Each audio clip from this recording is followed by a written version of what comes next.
A really fascinating and helpful Canva tutorial is back, everyone. The coolest free graphic design software available is Canva. In addition, even though it's quite simple to use, Canva probably has a lot of other features that you were unaware of.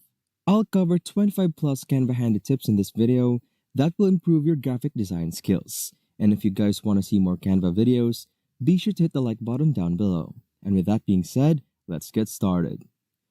So the first trick is going to be adding frames, and all you have to do is search frame in the element tab. And then you're going to see all of these cool frames that you can add, which are essentially borders of your image. So for example, if I drag this phone frame and then take a picture and drag it on top of the frame, you can see the image automatically goes inside the frame, which is super cool. And you can double click on the image, and then you can edit its positioning within the actual frame. So we can zoom in, readjust, and then we're good to go. Now, another cool trick is that you can actually add videos in Canva. So if you go into the video tab or upload your own videos, all you have to do is drag and drop them onto the canvas. And you can use videos within Canva to make things such as YouTube intros. And so if we just readjust this, what we can also do is we can go to the scissor icon over here and crop how long we want the video to be like so, and you can actually have a video in Canva. Now what can you also do is add audio to your canvas, which is super cool. So you can upload your own songs or go into the audio tab and then drag and drop any songs that you like, and they will automatically be added. And you can tell they're added because down here, you're going to see the song name. And if you wanted to export this as a final product, you just have to go into download and make sure you're downloading it as an MP4, which will give you the video and the audio. Another tip is that you can also add hyperlinks to different elements. So, if you wanted people to be able to go to a certain website if they click on a certain part of your image, and to do that, all you have to do is click on the element that you want to add a hyperlink to. And then you go over here and click on the link button. And you can add any link that you want. So I'm just going to add my YouTube channel and click apply. And now if anyone click on the visit your website portion, they will be taken to my YouTube channel. Now say you're working with Canva and you have a bunch of different pages in your project, and it's hard to see them all when you're scrolling. You can also change the view to the page manager view. And all you have to do is go to the bottom right and click on the square over here. And it will open up the page view, or you can see all of your pages was contained in them, as well as give you the option to add more pages or move them around if you want to as well. Now, another really cool feature of Canva is that it also has a brand kit. So, if you go to the home page and then click on brand kit, we can see is that Canva will also allow you to have custom palette set as well as custom fonts, and your logo is uploaded and ready to go. So, whenever you make a new project, you can easily access the palettes and settings that match your brand. Now, this is more of a pro feature, but I believe that in the free version, you can make a limited palette that you can also use in your creations. Now, another way that I can save presets is by creating a template. So, for example, say that I would post on Instagram a lot, and I would use this design. And I would edit the, image and the caption, but I wanted to save as a template. To do so, all I have to do is click on the three dots, go ahead, go to see all, and then save as a template. And then choose the folder I want it in. And then I can click on move. And then I can publish the template. And then if I go to the home page, what I can see in my designs is that I actually have a template right here, which I just created. And now what I can do is, every time I want to create a new post, this template is ready. I can click on use this template and it will create a copy which I can edit to make that custom Instagram post. Now, one feature that a lot of people don't use in Canva is grouping. But grouping is a really powerful feature because it allows you to move and manipulate multiple things at once. And to group, all you have to do is select the items by holding Shift. So we click on the shape for example. And we hold Shift. And we click on the second shape. And then we can just go ahead and click on a group. And now these will move together. And so that's one way you can group it. Now, when you add some templates to your Canva project, some elements might already come grouped. So if say, for example, this math class template we have right here, we have these two pieces of text grouped together. And if you wanted to ungroup them so we can edit them individually, we would go ahead and click on ungroup. And now we can move them one by one. Another cool hack if you're using the free version of Canva is that you can actually filter for free elements only when you're looking for them within the actual website. So if you go to elements and then we want to find say a book, for example, to match this template. Once we click on search, there's a mix of free and pro images. But if we go to the filter by and over here, we can actually just have the free ones show. And so you don't have to look for the free ones. They will appear by default if you set it in the filters. Now, similarly, you can also filter for elements by the color. So if we're on the same page over here, we can go back to the filter tab. And then select what color we want our image to be. So say for example, you wanted to add a blue book. All we have to do is select this blue and this blue. And we can actually look at each one individually and find the perfect one for our template. Now, a filter that's a bit harder to find is actually the font filter, which you can use to find fonts really quickly. So, all you have to do is drag some text. I'm just going to add this heading. And go into the font tab. And of course, what you can do is you can look for a certain font name. But if you don't know what font you want to actually see, you can look for different styles. So say for example, I search for calligraphy. Now, it's going to show me all of the calligraphy fonts. Or if I wanted to look up serif fonts, for example, I can also sort it like so. And all you have to do is type and search for the type of font you're looking for. And a bunch of options will appear based on the filter that you set.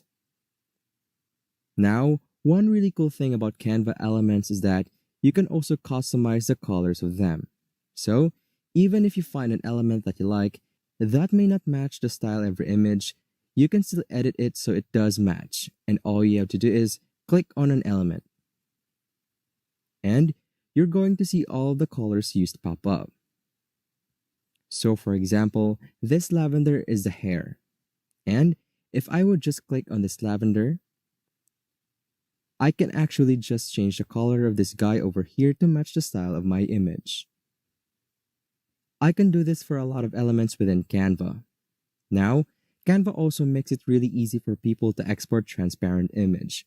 So say for example, I click on this blue background and I delete it. There's no background here, but you can see that it's white and it doesn't look like a PNG. But because there's no background, I can actually export this as a transparent image by going into download. And checking off transparent background and making sure PNG is suggested. And then all I have to do is click on download. And it's going to prepare my design. And now if I upload this image to my project and I drag it to this blue background, we can see there's actually no white background because this image saved as a transparent file. Now, Canva also makes it very easy to align and position single or multiple objects. So say for example, I select this apple. I can go into the position tab over here and easily align it to the top, the bottom, the center, the middle, and whatnot. And what's even cooler is that if I click on this apple and shift click on this kiwi, I can actually align both of these images. So, say for example, I wanted to middle align them. I can just click on middle. If I wanted them both in the center, I could click on center. I could click on center and I can use these position tools to also align multiple elements. Now, one trick that can save you a lot of hassle and time is the lock feature. So for example, I'm editing this image and I only want to move around the sun because the sky is a background. You know, often you might accidentally end up dragging and moving things and you're going to have to undo it. But what you can do instead is lock the background image or whatever image you don't want to move around, and you're done with. So, all you have to do is click on the image you want to lock. And then, click on this lock button. And now, that this background is locked, no matter where I click on it, I actually can't move it around. And if I wanted to unlock it, all I have to do is click on it and click on this lock button again, and now it is unlocked. Now we're going to be doing a quick speed run of some really helpful Canva shortcuts that you're going to be using often. So the first step is going to be shortcuts you can use to create elements. So if you want to add text really quickly, all you have to do is press T, and the text will show up, and you can customize it. Now, if you wanted to add a line, all you have to do is click on L, and a line will show up. If you want to create a rectangle, all you have to do is click on the R key, and a rectangle will show up. And then for circle is, you have to press on the C key, and you're going to be able to make a circle. Now, once you have a single element on your canvas, if you want to duplicate it, all you have to do is click on it. And then press Ctrl plus D, or Command plus D if you're on Mac, and as you can see, it automatically creates a duplicate, and you don't have to copy and paste it. Now, there's also shortcuts you can use to easily group things. So first of all, if you wanted to select everything in the layer, you just have to press Ctrl plus A, or Command plus A if you're on Mac. Now, if you wanted to group all of these elements together, all you have to do is press Ctrl plus G or Command plus G if you're on Mac and everything is grouped. So as you can see now, if we move one element, they all move together because they're grouped. But let's say we wanted to ungroup them. To ungroup elements, all you have to do is press Ctrl plus Shift plus G or Command plus Shift plus G if you're on Mac. Now there's also different shortcuts you can use to make copies of designs and pages. So say for example, we wanted to make a copy of this Instagram post that we made. All we have to do is click on these three dots. And then click on Make a Copy.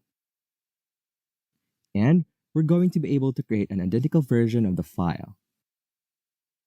Now say instead we wanted to create a copy of this image over here, and we wanted to edit a similar page. All we have to do is click on this duplicate button. And instead of duplicating the entire file, it will duplicate the page instead. Now another time saver that you can use is the drag and drop feature to upload images faster. So all you have to do is find the image location, and then drag it into the upload tab and it will automatically be added. And this makes it really easy to add multiple files instead of using this upload media button, which can take more time. Finally, we're going to be going over resizing shortcuts. So right now, if we're here to resize this image, we can see that it's not aligned to these center points. So what you can do instead is hold the Alt key and then resize. And as you can see, the center point stays anchored. Now, if you wanted to only crop out a certain portion of this image when you're resizing it, you can also hold Shift key and then drag. And now, the way the resizing is working is that it's also cutting out parts of the image instead of just resizing it proportionately. And if you wanted to resize it in any other way, you could use the resize button over here and lock or unlock the dimensions and proportions. Now the final few tips and tricks are going to be for people that are using the Pro version. But the first tip we're going to be going over is actually removing the background in a single click, which is really cool. And so to do this, all you have to do is select the image, or if you want to remove the background, and then you can go into Effects and click on Background Remover. And it's automatically going to detect the background and then delete it. So as we can see, just like that, almost magically the background is gone. Now, another cool trick is that you can automatically resize an image, and you can do this in a single click as well. So say for example, this is an Instagram post and we want to optimize it for Facebook. All we have to do is go to Resize, and then I can look up Facebook, and there's Facebook ad, which is perfect. I just click on it, and then I click copy and resize, and it's going to create a new file with the entire project resized for the proportions I want. So for somebody who posts on a bunch of different social media sites, this is a really fast way to resize all of the images so you can post across all the social media sites really quickly. Another known feature is that you can also add comments to elements. So say you're working with multiple people on a file, and you wanted to add a comment for somebody. All you have to do is click on any element, and then click on the speech bubble over here, and you can add a comment. So maybe I can tell someone to add a drop shadow. I could also tag them and then click on comment. And the comment is added. And to resolve it, all you have to do is press on the check mark. And finally, Canva can also be used to make GIFs. So right here, I have an image of a subscribe button. And I also have these arrows, which I got from the Elements tab. And I can actually save this as a GIF, and no, it is not a coincidence that this is a subscribed image. If you guys do like what you see, be sure to subscribe. But to save this as a GIF, all you have to do is go into Download, and then, instead of MP4 video, just make sure you have GIF selected. And then select the page you want to export as a GIF.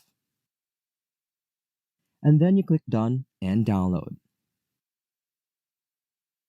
And it's going to prepare and download it as a GIF.